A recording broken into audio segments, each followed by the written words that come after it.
What's going on, guys? Welcome to another episode of Smash JT. I am completely addicted to Super Mario Bros. 35. And for those of you who haven't played it yet, just real quick, Super Mario 35 is a new game from Nintendo that pits you against 34 other players all at the same time, going through the original Super Mario Bros. Game to see who can get through it without dying and last the longest while you're killing enemies, putting them on other people's screens, collecting coins, and hoping not to run out of time. It is absolutely bonkers. But that's not really what this video is about anyways. It's just, while I was playing this game, I was thinking about how fantastic this idea is. And combined with Tetris 99, which is a kind of a similar theory in a way with the way the games work on the internet and things like that, got me wondering, could this be an entirely new genre of game?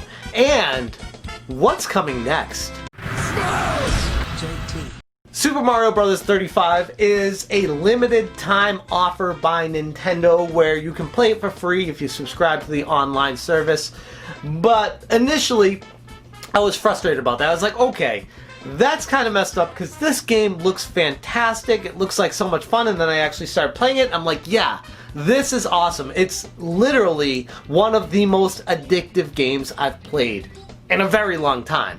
And thinking about that, I was questioning why Nintendo would do that. Why would they make this a limited time event? We got people online saying Nintendo should elongate this, expand the time frame, make it so people can play it for longer, so it's not just a short time frame where you could only play this game and then they're removing it for good and you can never play it again, which sucks.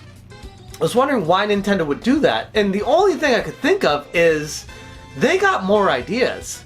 They're not just sitting on their hands saying, okay, made Mario 35, celebrate the 35th anniversary, great.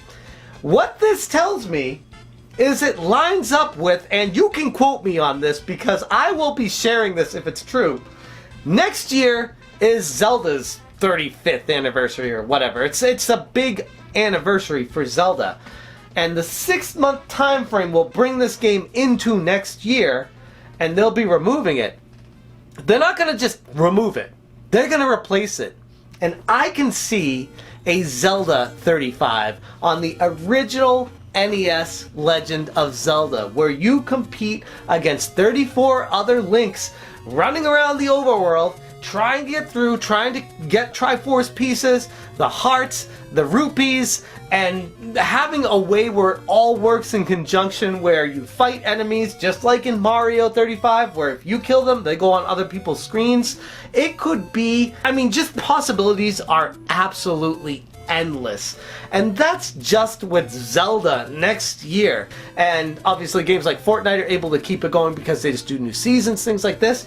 But in a way, these titles could be new seasons, where it started with Tetris 99, it moved on to Super Mario Bros. 35, next year is going to be The Legend of Zelda 35, mark my words, I'm calling it right now. And then the year after that could be Metroid, and then the year after that could be Kid Icarus, and then just go from there with old Nintendo IPs. You got Mike Tyson's Punch-Out, or Mr. Dream's Punch-Out, if they don't get the naming rights again for it.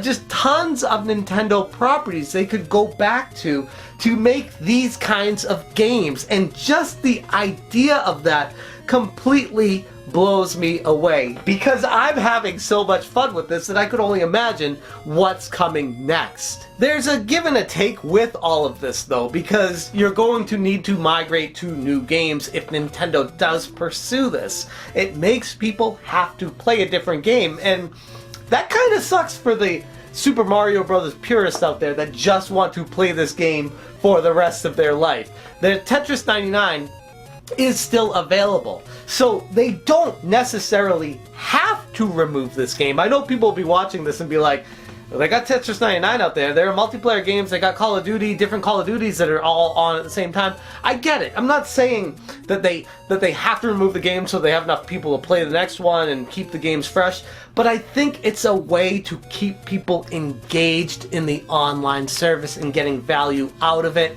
and making sure there's something new, so it doesn't get stale after 6 months, which sucks. I personally hope that this game does come back. I think the whole reason Nintendo is planning to remove it is to be able to spotlight the Zelda game next year. That By the way, spoiler alert, they didn't announce yet, but I'm calling it right now, like I said. And they can't highlight it if everybody is still talking and playing this game. If they're talking about the Super Mario 35 and everyone's having so much fun with it, and the Zelda one comes out and they're like, oh, that one's kind of fun, but I still am so used to the Mario one, I want to keep going back to that one. This would be a way to get people to focus on a different IP in the 35 player zone. And then ultimately, in the long run, maybe they could bring back this Mario. I mean, they will. Let's be real here. They're gonna bring this game back. They're only removing it because they want to be able to highlight a game in the future like Zelda, like Metroid, like Kid Icarus, like whatever else Nintendo came out with back in the day that was just a gigantic property. I mean, I could go through all of the games. Star Tropics is another one they never really seem to go back to. Or they could do agreements with other game companies like Konami and do like a Contra 35.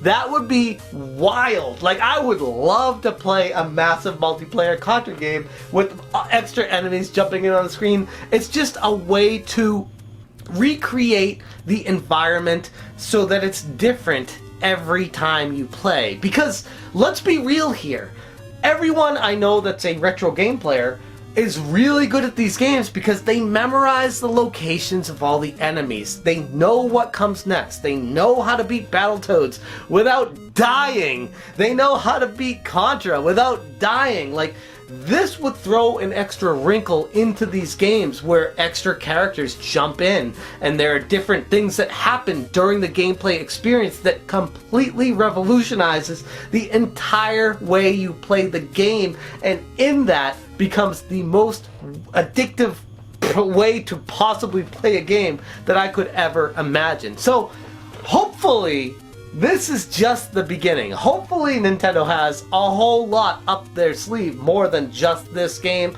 Hopefully they're not just removing Super Mario Bros. Without an exit plan, without a reason to remove it. Hopefully next year we see something replace this. But in the meantime, I am going to get my money's worth out of this, which is, what, 20 bucks a year? Yeah, I'd say it's worth it. If you haven't played this game yet, definitely owe it to yourself. The Super Mario 35 game is one of the best games I've played this year. And I know that's crazy to say because, yeah, you got Last of Us Part 2, which was quite divisive, but you got Ghost of Tsushima, you got, I mean, there's so many games. Final Fantasy Remake, I'm going through the PlayStation ones, but Clubhouse Games is a great game too. I go through my favorite games of 2020. This is right up there, and it's such a simple wrinkle to a game that is 35 years old. It kind of, in a way, goes to show that if it's not broke, you don't need to fix it. You just need to tweak it a little bit, and you got yourself a all-star game in the making. At least that's how I feel about this. But I just want to give my thoughts on it. You know, I wanted to hear what you guys have to say about my theory. Do you think I'm right? Do you think Nintendo has something special planned for a Legend of Zelda 35th anniversary next year? Do you think that Zelda 35 could be the game that replaces Mario 35? I haven't heard anyone talk about this yet. As far as I know, I'm the first person to say Zelda 35 is the next game. Let me know what you guys think about this. Thank you so much for watching, and as always, you stay smashing.